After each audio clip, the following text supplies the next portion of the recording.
Hey guys, West Coast Arachnids. Just a quick update. You can see this is opened already. This is the P. Marinus, or P. irminia, sorry. Salmopolis irminia, the Venezuelan sun tiger. These are, well, used to be about 1.5 inch slings. There you can see in the water dish. This one has expelled its molt out of its hide, or out of its little hide that it's built. Size reference, and it's all folded up, but there's a quarter. So it's bigger than a quarter there. Previously, I have no idea what size it is now. This one's got kind of a cool little tunnel built up here. And it goes down and then across around that side, and then it goes around this side as well, and there's a hole here, a hole there, and a hole there. I haven't seen it. Its holes are all plugged up with web, and that's one of the signs that they're in pre-molt. So I haven't been feeding these guys for about a week. I've dropped a little bit of food in tonight on some of them. So you can see in there I got a mealworm beetle sitting on top of the entrance to one of the other Venezuelan sun tigers. Should be the same size. I think I'm going to pull it out because these things tend to molt all together.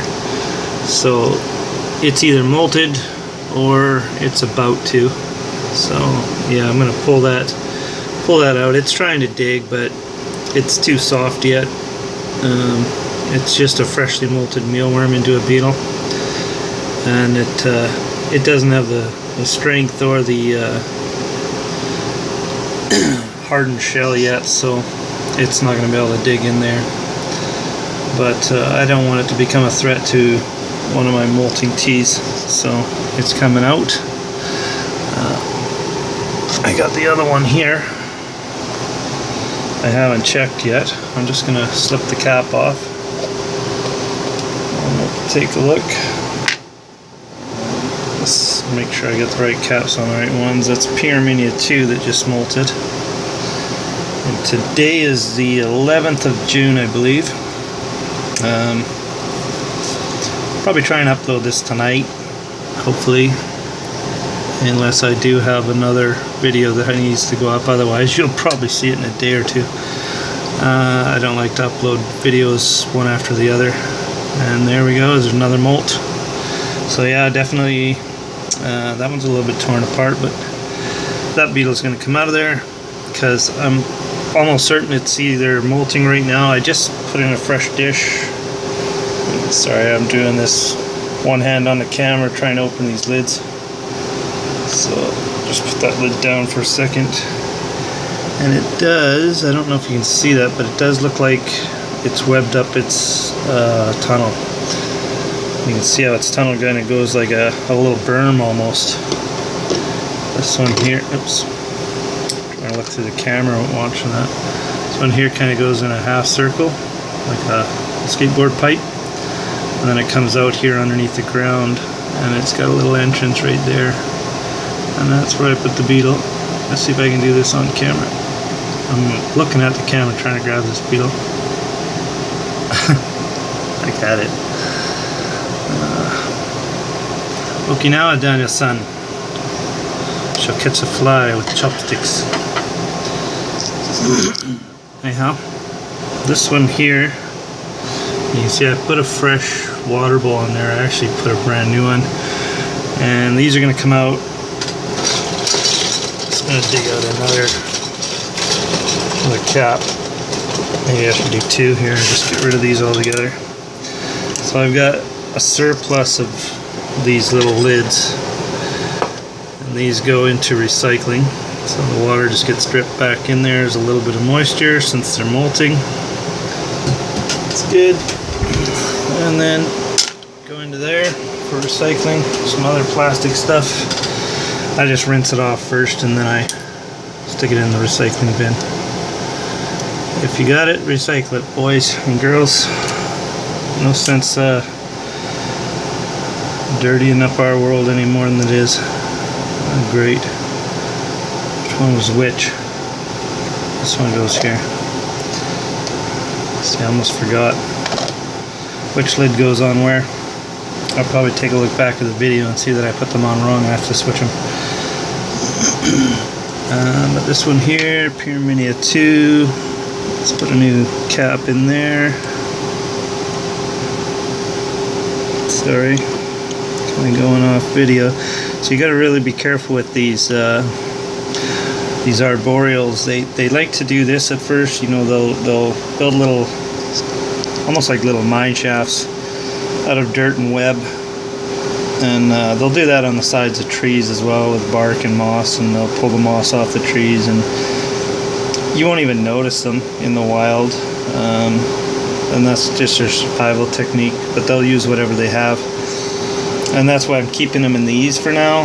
It's a lot easier to feed them, a lot easier to maintain than putting them into some bigger container. There's one of my teas going for a drink.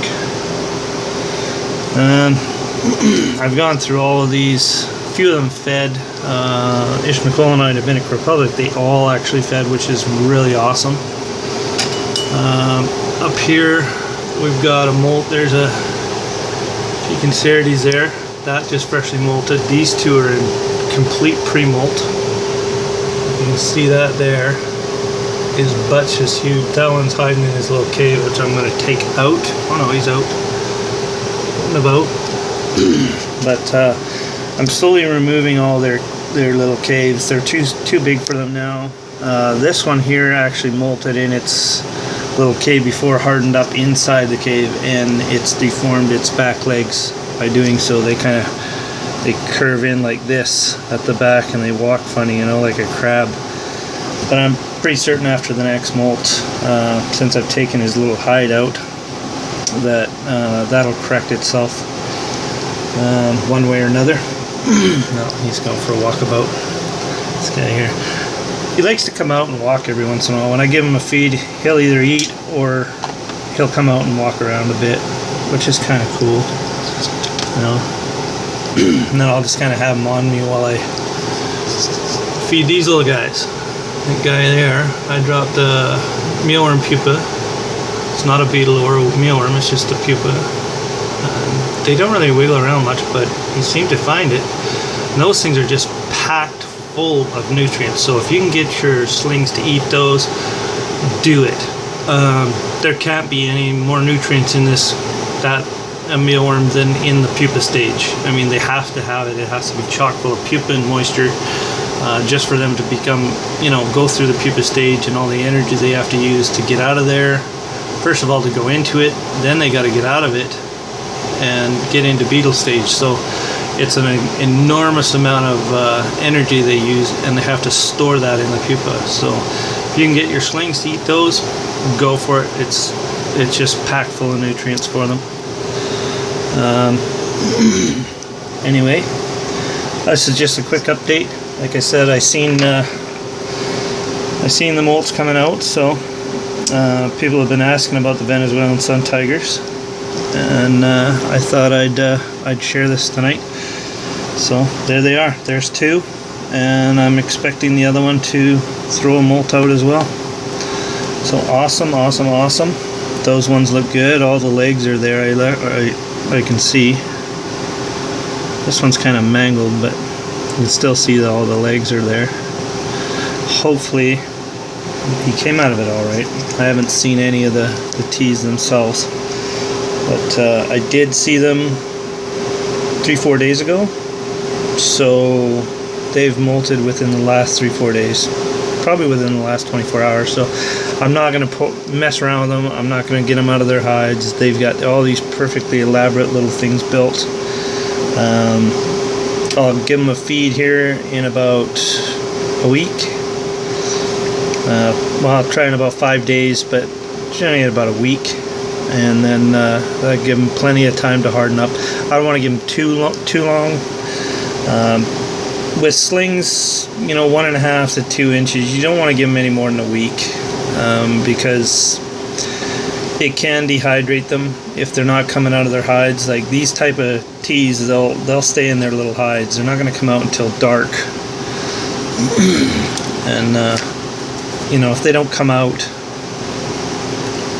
then they're not getting their moisture, their water, not hunting, they're not eating. So the best way to get them hydrated is to feed them. So, and generally in about 3 days, maybe 4 tops, I doubt even that long, that 1.5 to 2 inch sling will harden up, no problem. Even 2 to 3 inches, it's not going to take them long, 4 or 5 days, and they're done. Week maximum for 2 to 3 inches. You know, you get into the adults, then you want to, you know, you give them a little while. Check their fangs. Once their fangs are black, the redness is gone around it, unless they have a natural red hue around their, like red hairs around their chelicera, their mouth. If they have a natural red around that, then you're not going to be able to tell as easy. But after a few molts, you'll be able to see the difference between when they're hardened and when they're not. So that's why I always suggest, when you're going to get a tea, get a sling. Always best to buy it as a sling, raise it up, and that way you learn as much as you can about that tarantula as possible as it's growing. What it likes, what it dislikes. If it's constantly hanging on the walls, like this one here, he's always on the walls, and the reason is because his substrate is wet right now. I really overspilled in there. I needed him to give him some moisture. That one just molted last week, and I was trying to give him a feed, but he's not eating. So I moistened everything down, gave it a bit of a spray, and he doesn't like it. So he's climbing the walls, and that is a sign that something's bothering them. So if they're climbing up like that, go in.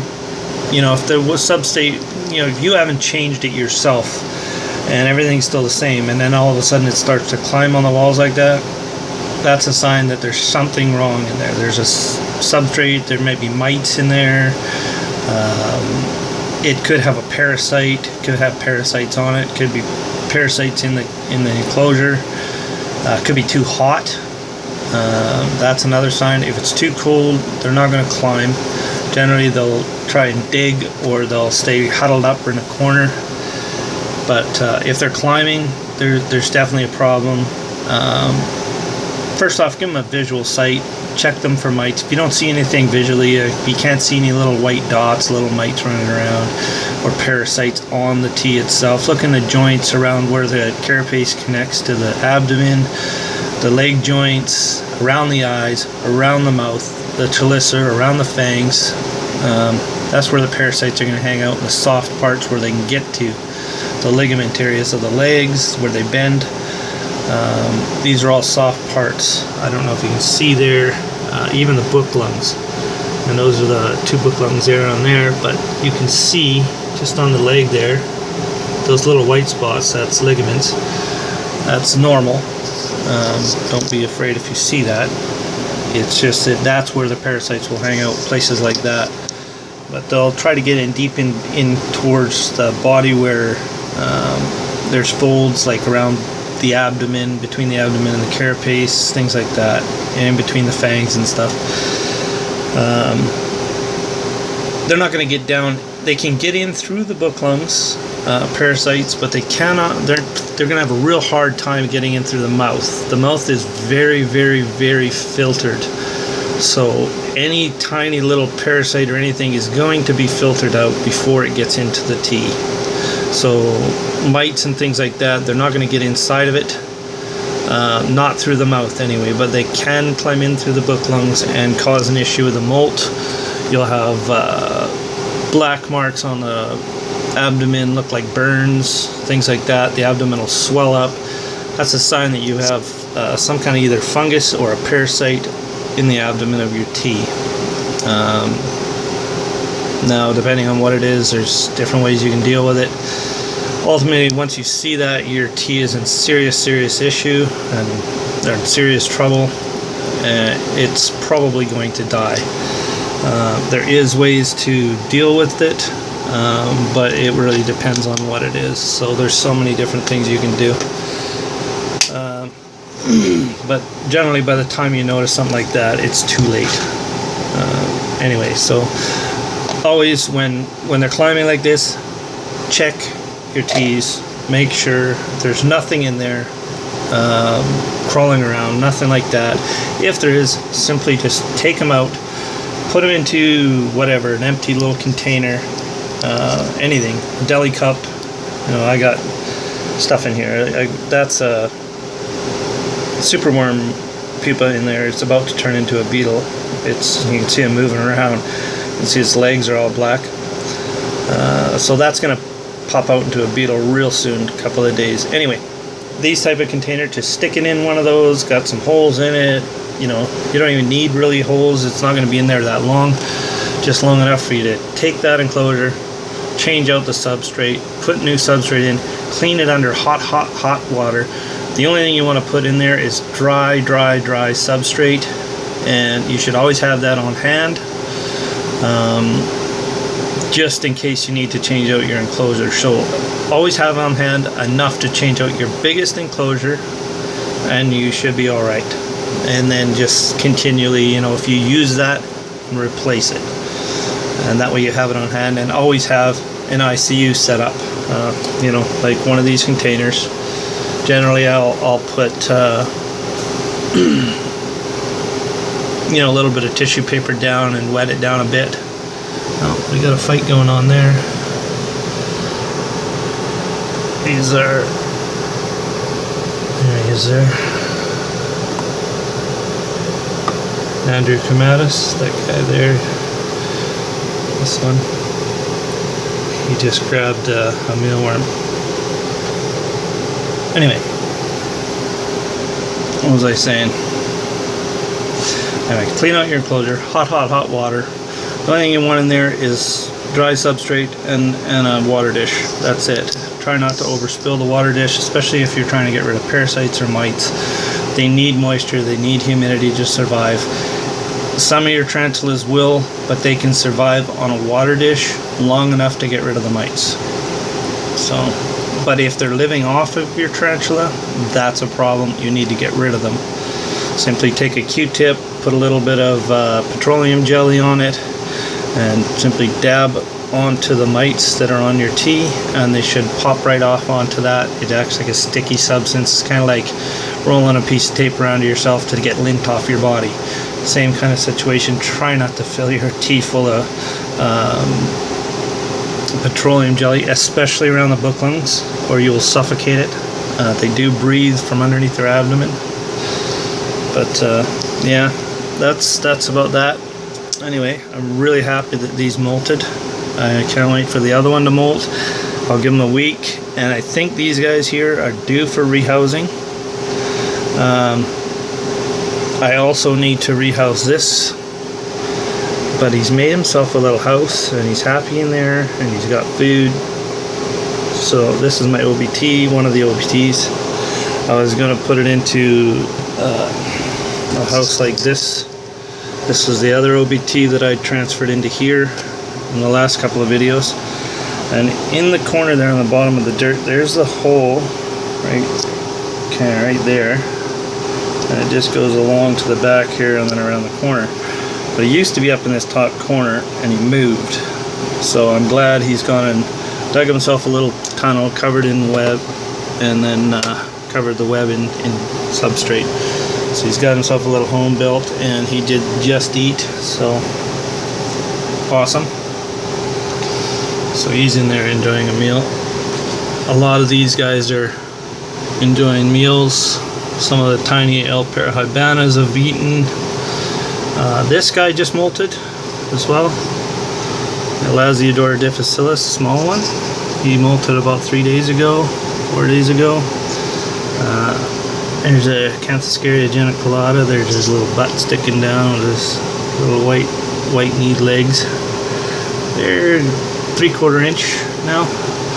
Got them at about 1/4 inch to 1/8 inch. They're pretty small, but they're little eating machines, and they grow so fast. They're just awesome teas.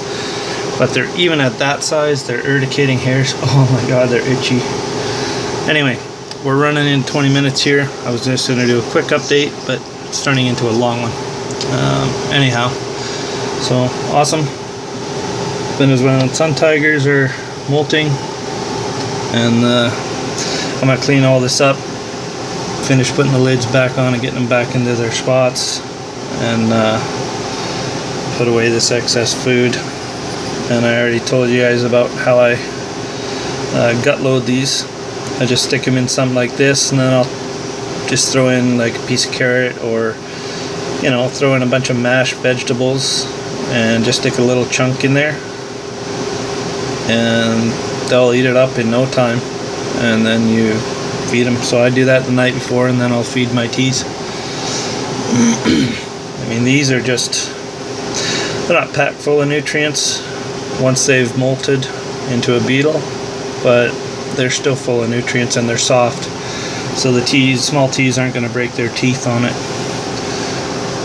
But okay, that's that. Please comment, like, and subscribe, and y'all have a great day, and take care, and bye for now.